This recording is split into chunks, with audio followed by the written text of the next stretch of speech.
And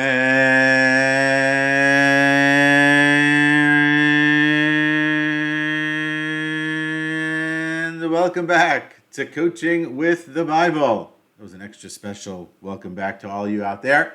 This is episode 142, season 3, episode 33. Portion of the week here in Israel, again, a little quirk of the calendar, is Bahalotcha.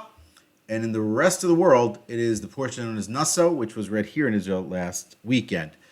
The third book in the third portion in the fourth book of the 5 books of Moses. And this week we're talking about the subject of Chutzpah. I know, right? Quite a coachable topic. Chutzpah. I think the closest English term for chutzpah is audacity. We'll talk about both in just a second. But first, last week I mentioned, and I wished a shout out to my father on the occasion of his 79th birthday. And this week, it's my turn.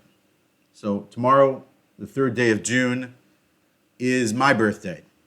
And celebrating this year 48 years. So great to be here. I'm glad to still be here. I'm glad to have the opportunity to celebrate that birthday.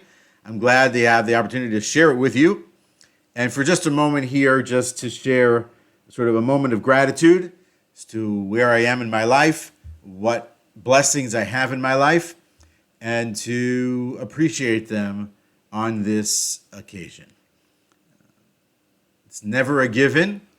And so when we have the opportunity to take a moment to be grateful and to appreciate and to be thankful, and so we do that. And so in the same vein that I look forward to year 49, I appreciate all the years until this point. So happy birthday to me, and look forward to what's coming in the year ahead. So chutzpah. I remember a number of years ago, there was a great episode, I thought, of the podcast known as Revisionist History by Malcolm Gladwell on the subject of, the title was Chutzpah versus Chutzpah. The idea that there are multiple versions and explanations of the word chutzpah. Chutzpah as a word comes originally from Hebrew by way of Aramaic, by way of Yiddish, and then ultimately ends up in the English language. When I was looking up for great quotes, I was looking for quotes on audacity, but I really then found the best quotes specifically on the word chutzpah. It's a word that has crossed the boundaries of language and now exists in multiple languages, and I think everybody sort of knows what it is. But the truth is, as Gladwell described it in the podcast there, it has sort of two connotations. There's a very negative understanding of the idea of chutzpah, and that's really not the one we're going to focus in on today. The negative sense of chutzpah is really this sort of like a heavy sense of, someone who just has no sort of shame and has no care about other people or their feelings or their lives.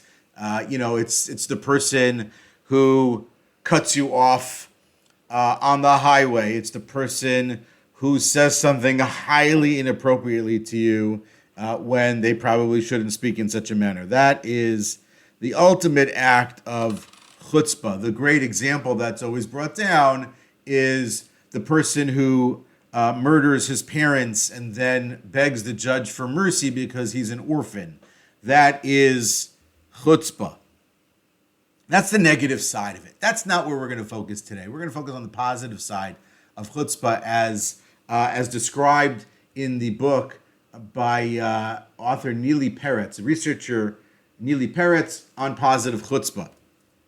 And our jumping off point here from the Bible perspective is something I mentioned a few weeks ago when we sort of celebrated the holiday known as Second Passover, right? That interesting holiday that comes up 1 month after the actual celebration of the holiday of Passover, which was uniquely established for those who couldn't celebrate the first one. And it comes up in this week's portion. And as we mentioned at the time, was the idea that the people who were impure, who couldn't bring the sacrificial lamb on the first celebration of the anniversary of the Exodus from Egypt, approached Moses with a question. And this is the jumping off point. And the question to Moses was, why should we be any less? Why should the fact that we are impure be some sort of an impediment to our ability to celebrate with everybody else? And then, as we know, the story unfolds is that Moses turns to God, and God then tells Moses that, you know what, here's this holiday. It's going to take place 1 month after the holiday of Passover, and it's going to be called Second Passover. And then it comes with a whole set of rituals and activities that make it an actual day. And so a few weeks ago, we talked about the idea that that is an unexpected opportunity. It was sort of like the option B idea, but in a positive sense in that case. But overall, the idea of unexpected opportunities. And I mentioned at the time that at some point I would want to deep dive into the question itself that they asked. Why should we be any less? To me, that question is a question of what I'll call positive chutzpah. Because think about it for a second. The idea that there should be some sort of a second holiday for these people is maybe a monumental chutzpah. Like, why would that even be possible? What would even be the logic for having some sort of a day other than the day itself? That's the holiday of Passover. Asking the question assumes some level of possibility that there is a solution out there. It's not one that they know. It's not one that they could fathom or come up with. It's not one that they were going to necessarily invent. But the question of why should we be any less assumes, again, that there is something out there for them in a way that they can celebrate and be part of the nation. That is audacious. That is chutzpah. When it comes up later again in the Bible, I mentioned it at the time, and I mentioned it again here, when the daughters of Tzlofchad come and seek a solution for their inheritance issue, it's at the end of this book, at the end of the book of Numbers, again, it implies or leaves out there the idea that there is a solution. It is an audacious and incredible question. And so audacity, the English translation that I'll use for chutzpah, is embedded in the DNA of the people. So much so that when we actually think about the great examples, biblically speaking, of great audacity and great chutzpah, go no further than Abraham. And Abraham argues for the cities of Sodom and Gomorrah and argues with God that if he finds 50, 45, 40, and so on, righteous people, that God wouldn't destroy it. That is quite audacious. The idea that Abraham assumed that there was a possibility that if he argued with God and raised the question that perhaps God wouldn't destroy those cities, that is a heavy load of chutzpah. Moses is no different. Moses argues not on behalf of the immoral people of Sodom and Gomorrah or the righteous that remain there. Moses argues for the people of Israel in the aftermath of the sin of the golden calf. So these are all sinners, and he argues against God to keep them alive, to not destroy them, to forgive them. It's again a heavy load of monumental audacity, or what we would call chutzpah. The Talmud mentions the concept of chutzpah in relation to the prophet Bilam, and the idea that Bilam uses a little level of chutzpah as it relates to God also in allowing the messengers from the king to remain, and then as a result of them remaining overnight, God, quote unquote, changing God's mind from telling him he can't go to telling him that he can go, that it's some sort of like a chutzpah towards heaven. And so there is a lot of chutzpah to go around. And so it's worth sort of, I think, exploring the idea of what does it mean to have chutzpah? What does that entail? Again, the positive chutzpah, not the negative chutzpah. There's a famous quote from Charlie Munger. Charlie Munger is the partner of Warren Buffett. He gets less of the press than Warren Buffett, even though he's the older member of the partnership there. Charlie Munger has said as follows: as I talk about strengths and weaknesses in academic economics, one interesting fact you are entitled to know is that I never took a course in economics. And with this striking lack of credentials, you may wonder why I have the chutzpah to be up here giving this talk. The answer is I have a black belt in chutzpah. I was born with it. Charlie Munger is one of the wealthiest people in the world. He's been phenomenally successful as an investor over the course of decades. And he has a black belt in chutzpah. We should bless all of ourselves this week to have a black belt in chutzpah. But it's a very powerful concept. Again, the positive side of it, not the negative side of it, not the lack of respect or the idea of having no sense of shame towards other people. That's not what we're looking for. Being disregarding human beings and their and behavior and norms in that sense, not okay. What we're looking at here is that they were given the space, it would appear, to question the reality that's in front of us. Abraham's questioning the reality that's there. Moses is questioning the reality that's there. The people who are impure are questioning the reality that's in front of them with the idea that there can be another way. That in asking the question and opening the door, that there's another pathway that's out there, and that is inspirational. That is something that we can maybe hang our hat on or grab onto the coattails of that kind of audacity. Famously, President Obama used the concept of audacity in a speech that he gave at the Democratic National Convention, which really shot him into high levels of fame and visibility and celebrity. He called it the audacity of hope. Ended up being one of his books, The Audacity of Hope. The idea that hope is audacious, and to have hope, and that certain kinds of people can have hope, and that hope is what propels us forward and gives us the opportunity to do things differently. We can agree or disagree on the politics of President Obama, that's fine. But that speech is quite powerful. The idea, the concept, the terminology, the audacity of hope, exceptionally powerful as well. And so as someone who does like good oratory skills and good oration, it's hard to argue with some of that. But so let's dive in a little bit here into the idea of audacity and chutzpah. Jim Collins, famous for the book, many books, but Good to Great, has this concept called the BHAG. The BHAG is short for Big, Hairy, Audacious Goals. Big, hairy, audacious goals. That audacity is not small. It does not exist in the little. It exists in the giant, in the gargantuan, in the almost unimaginable. So the example that he gives right off the top is the moon mission in the 60s. That is a big, hairy, audacious goal. And you're thinking, like, how is that even going to be possible? It's so big, it's so far, it's so unimaginable, it's so distant, but it's so immediately understandable, it's so immediately catchy, it so immediately drives you and pushes you and sort of brings you in, which what makes it a big, hairy, audacious goal. It's a very powerful mechanism towards progress. The idea that if the president at the time had said, we're going to go around the world, they sort of had done that. We're going to go to space, that's nice.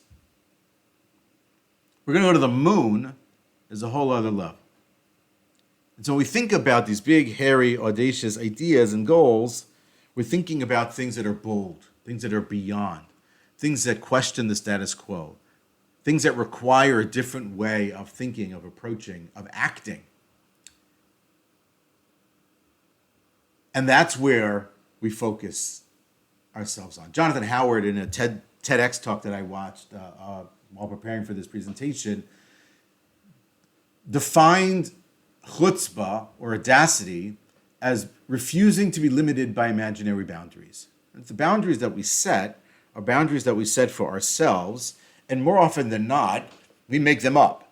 Recently, I was working with an organization on a fundraising campaign, and the leader of the organization was about to head off on a fundraising trip. And so we were working through the list of people that he was looking to meet, and potentially the amounts of money he was going to ask them for.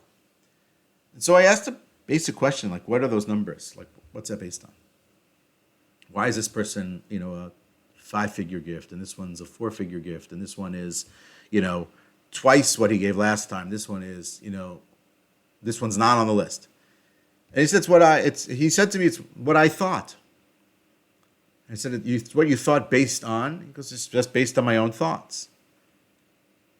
And so I explained that he was creating the boundary for those conversations and those asks. And that perhaps if he simply just widened the frame a little bit, he could expand the possibility of the ask for even greater success. And so I said, once you're making up the boundaries, let's make wider boundaries. Once you're establishing the line, so let's move the line a little bit further away and make it bigger, bolder, deeper. In conversations with other leaders, when we're working on goals, we're working on how we want to think about things, and we want to talk about how people sort of change the way they think or the way they look at things, right? I talked about that a lot here. I'll ask them for 10x. What's the 10x version of what we're trying to do? What's the big, big, big thing we want to get accomplished here with this organization, with this project? Tell me the dream. Let's not think in 2x terms. Let's think in 10x terms. And then we can work our way back into the 2x. I heard that first. The first time I heard that was from the founder of Airbnb. He talked about how when they sort of think about and strategize out, they're thinking in 10x terms, 10xing the offering, 10xing the experience, and then working their way back into the 2 or the 3, whatever that is. And so the Chutzpah approach here is to sort of think in the large and even the very, very large, and the being really bold and really out there. We have it as part of our DNA, maybe to be, what we'll call, audacious or living in the chutzpah. But it's important that we appreciate that that is sort of a universal thing. We have to dare to be audacious. We have to dare to take big leaps and big gulps and take big shots at the things that are out there. Now, when we're doing that, we can appreciate that there are risks. And so when we're thinking about being audacious, what does that mean, right? What happens when you're an audacious leader, when you want to become some sort of person like that? So the first thing in being an audacious leader is your lack of fear in setting big goals. You're willing and ready and able to set big goals. You want to move the needle $1 billion, let's say. Whatever that is. You want to impact 20 million people with your work, right? That's a big number. I mean, really, legitimately a big number. That's 20 million people would be bigger than the country I'm sitting in right now. So you want to think on a big, audacious, incredibly powerful, meaningful, impactful, inspiring, motivating goals. That's number one. Number two, you're going to appreciate that you're going to be resilient in the face of setbacks. You're going to have setbacks. They're going to be things that after you take 2 steps forward, they're going to punch you in the face and you're going to be 1 step back. And but you have to be resilient in the face of those setbacks. Be like, okay, that was a setback. I'm moving forward. The ability to stay strong with the big, hairy, audacious goal, with this massive impact that we want to create in the world, and staying resilient when those setbacks come, or when people tell us it's not possible, or when people that care about us tell us that these things are not doable. We change the status quo with the questions and the way we act and with our resiliency. Number 3 is obviously taking calculated risk. To be able to accomplish big, giant leaps and to fulfill on deeply powerful and audacious goals is going to take risk. And I've mentioned here before as well, and I've had this conversation with a number of people too, every decision that we make and every decision that we don't make has risk. It's just a question of how much risk and how much risk we are willing to accept or take upon ourselves. Now, if it's risk within the space of a larger strategy, maybe it's more palatable, it's maybe more manageable, maybe our guts can actually handle it. Recently, I was sitting with a leader from an organization who really shifted strategy for the next 5 years on a specific aspect of their organization. And suddenly all the things that were out of bounds and not possible before suddenly became within play, suddenly became things that they were something they could consider working and doing on. They became sort of molehills as opposed to mountains. In making this change, and this had to do with funding, in making this change, they realized that it would bring about additional risks, or new risks, or unimagined risks. But they were willing to take those risks on because of the big, hairy, audacious goal that they're looking to set and achieve, but also because they had a very clear strategy as to how they wanted to go about it. And so the risk was there, but the risk was visible, the risk was large, and they're willing to innovate and create around it, and they're willing to take it head on as it comes. So the fourth thing I think that's really important here in being an audacious leader is really integrity. Integrity is one of these core values I really hold in very high regard. Having integrity towards the people, towards the problem, towards the solution, towards the process, real integrity.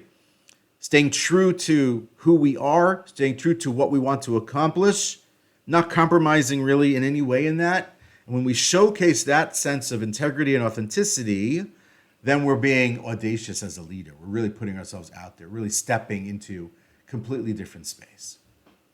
I think these are really the keys to being a great audacious leader. In that book, Neely Peretz talks about positive chutzpah. She really defines three things that really help to define that sense of positive chutzpah. And this is based on her research of leaders, great entrepreneurs of our day, across the world, not just any specific. She started with her focus and research here in Israel, but then expanded her reach.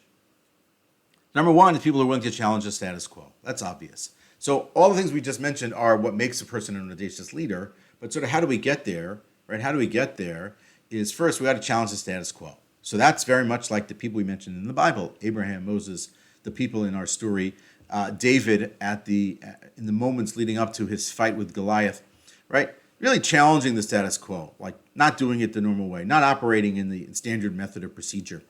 It's a lot of very powerful things. That's first.